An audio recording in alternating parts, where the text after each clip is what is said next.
네, 이번 코너는 매주 금요일마다 가상자산 시장을 파헤쳐보는 크립토온입니다. 네, 최근 미국에서 가상자산 대표 주자인 비트코인이 제도권으로 편입되면서 국내에서 추진되고 있는 가상화폐 법제화 과정에도 관심이 쏠리고 있습니다. 그중 하나가 올해부터 시행된 기업들의 가상자산 회계 공시 강화 지침인데요. 이 정보 비대칭에 대한 투자자들의 불만을 고려해서 만들어진 제도지만 해결해야 할 과제가 아직 남았다라는 지적이 나옵니다. 오늘 크립토온에선 이 문제와 관련해 KPMG 삼정회계법인의 최현택 상무와 자세한 이야기 나눠보겠습니다. 네, 상무님 안녕하십니까? 안녕하십니까. 네, 이 삼정 KPMG라고 하면 이제 국내 4대 회계법인 중 하나긴 한데 이제 혹시 생소할 수 있는 시청자분들을 위해서 회사 소개 간단히 부탁드립니다. 네, 안녕하십니까. 저는 삼정 KPMG의 최현택 상무입니다.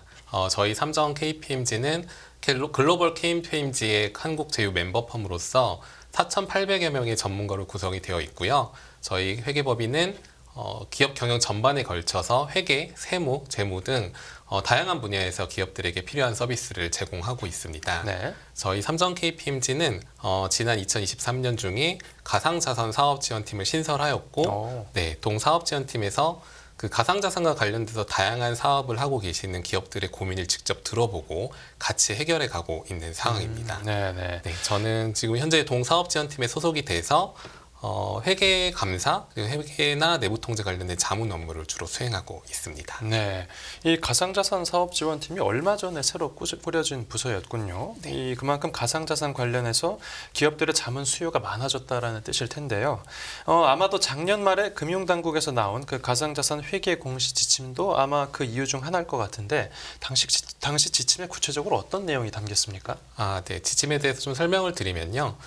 이게 지침이 단시간 내에 나온 지침은 아니고 네네. 지난 2022년 7월부터 23년 12월까지 금융감독원과 회계기준원 주재하에서 업계, 학계 그리고 회계 전문가들이 같이 모여서 수차례 간담회를 거쳤고 그 간담회를 통해서 산출된 동일한 의견을 토대로 2023년 12월 회계 처리와 공시와 관련된 가이드라인을 배포했습니다. 네. 동 지침 안에는 이 가이드라인이 언제 시행되어야 되는지 이제 2024년 1월 1일부터 시행하도록 되어 있고요. 올해 1월 1일부터 네, 시행됐군요. 맞습니다. 네. 그리고 적용 대상 기업은 이제 외부감사법상 감사를 받는 기업에 한정해서 이제 적용이 받게 되어 있습니다. 네. 동 지침 안에는 이 적용 시기나 적용 대상 범위뿐만 아니라 그 가상자산의 정의가 무엇인지 그리고 가상자산에 대해서 회계 처리를 어떻게 해야 되는지 하나하나 좀 설명을 하고 있는데요. 네네.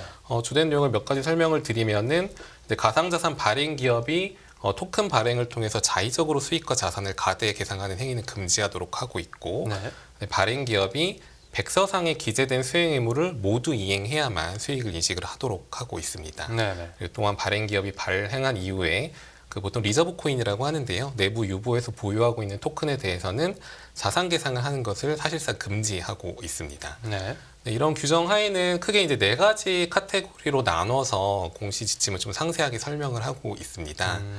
이 지침에 대해서 좀 말씀을 드리면은 네네. 우선 가상자산 발행자 그리고 투자자 거래소가 있을 텐데 이 이해관계자들이 각 상황에서 어떠한 회계 처리를 어떻게 해야 되는지에 대해서 상세하게 설명을 하고 있고요. 회계 처리를 하고 관리를 함에 있어서 보유하고 있는 토큰들의 공정 가치를 어떻게 측정해야 되는지에 대한 가이드를 또 하고 있습니다. 더불어 이 거래 기록을 이제 회사가 재무제표로 기록을 할 텐데 기록을 함에 있어서 재무제표에 최종 공시를 해야 될 텐데 네네. 어떻게 공시를 해야 되고 어떤 기준에 맞춰서 공시를 해야 되는지 회계 기준의 개정이 있었습니다. 네. 그리고 세 번째는 이 개정된 기준 사항에 맞춰서 회사들이 가상자산 기록을 어떻게 보여줘야 되는지에 대한 사례를 설명하고 있습니다. 네. 그리고 마지막으로는 결국에 회사가 재무제표를 공시를 하면은 이제 외부 감사인을 통해서 실효성 있는 정보로 거듭나기 위해서는 감사를 받아야 되는데 이 감사인들이 감사를 함에 있어서 가상자산과 관련된 정보를 어떻게 감사하고 어떻게 보아야 되는지에 대한 가이드라인까지 제공을 하고 있습니다. 그러니까 기업들이 뭐 가상화폐를 발행하거나 보유하는 걸 이제 포함해서 상당히 이제 구체적으로 뭐 어떻게 회계 처리를 하라는 그 가이드라인이 나온 건데 뭐 그동안 이 법제화 과정이 쭉 이루어져 왔지만 이번 지침을 통해서 좀 많이 발전을 한 것 같기도 합니다. 그리고 이제 그동안 믿을 만한 투자 정보를 얻는데 불편함이 있었던 개인 투자자들 입장에선 아마 이 소식이 반길 만한 소식이었겠죠. 네, 맞습니다.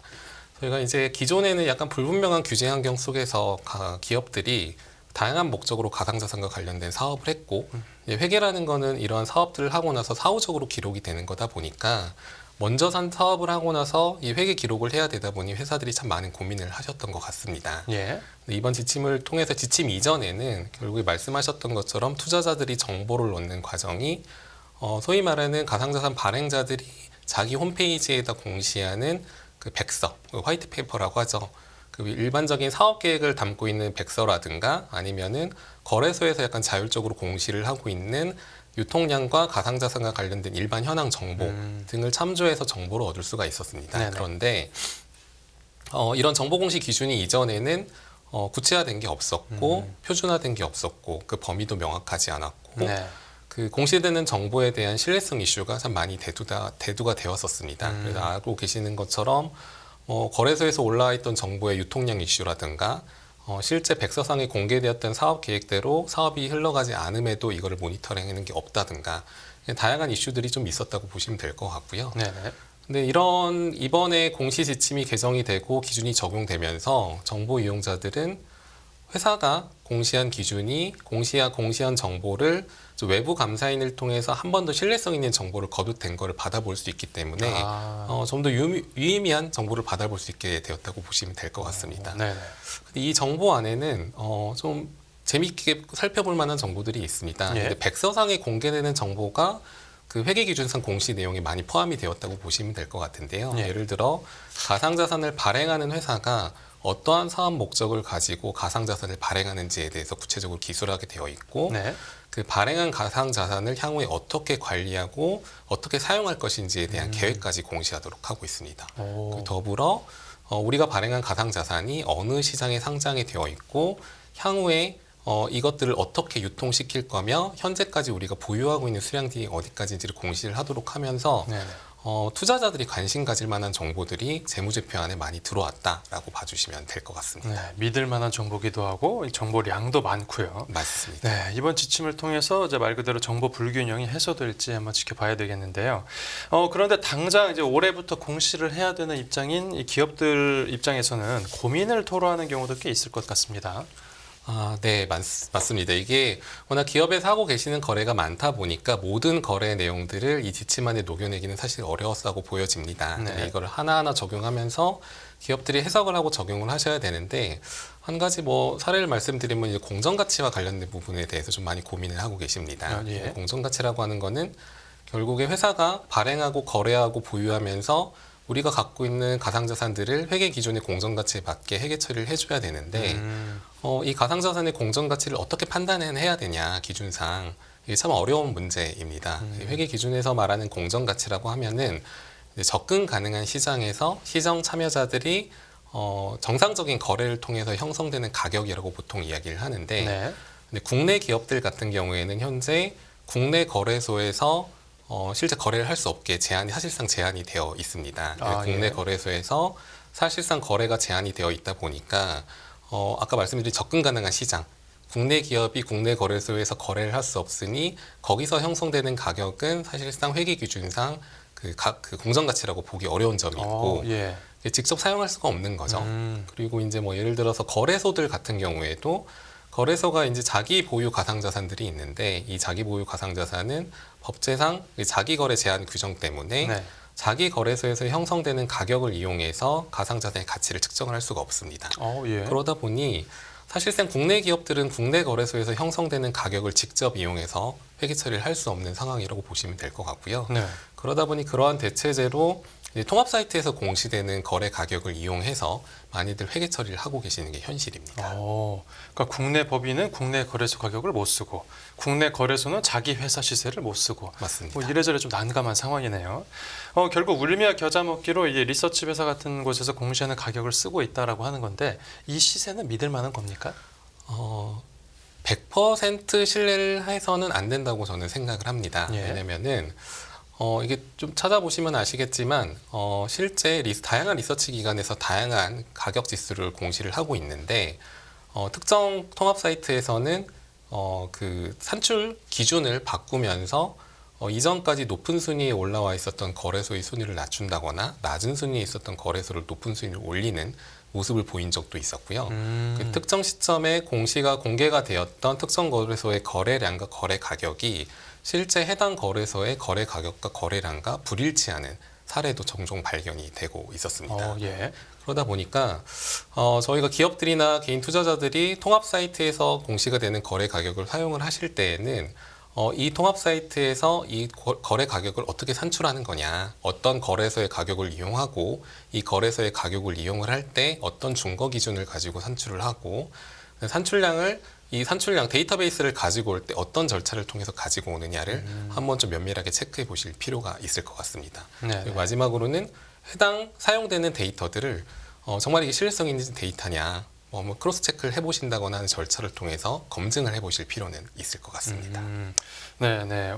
그리고 이제 업계 이야기를 아주 가까이서 들으시는 입장에서 이 가상자산 시장을 활성화하고 이제 효과적으로 규제를 하기 위해 어떤 정책이 필요하다라고 느끼셨을지 이 제언도 부탁드립니다. 네. 우선 회계 처리 지침과 관련돼서 좀 말씀을 드리고 싶은 부분이 있는데요.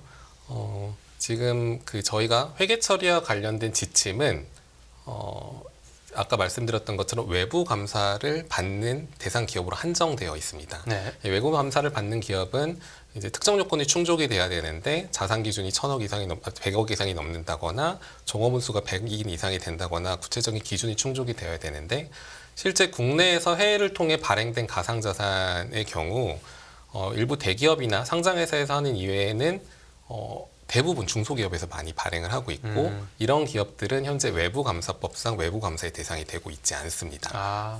그러다 보니까 가상자산 투자자들이 좀 더 신뢰할 만한 정보를 얻어가야 되는데 이게 공개되는 정보가 감사를 받은 정보를 얻어야 되는데 그 감사 대상이 아닌 곳에서 받아가다 보니까 좀 이 적용 지침의 대상 범위가 좀 확대되면 좋겠다라는 생각을 하게 되고요. 네. 그 두 번째는 실제 이제 실무적으로는 이건 제 개인적인 의견인데 가상자산을 발행하는데 사실상 국내에서 발행이 제한이 되어 있고 네. 국내 기업들이 계좌 보유를 실질적으로 할 수 없는 상황이거든요.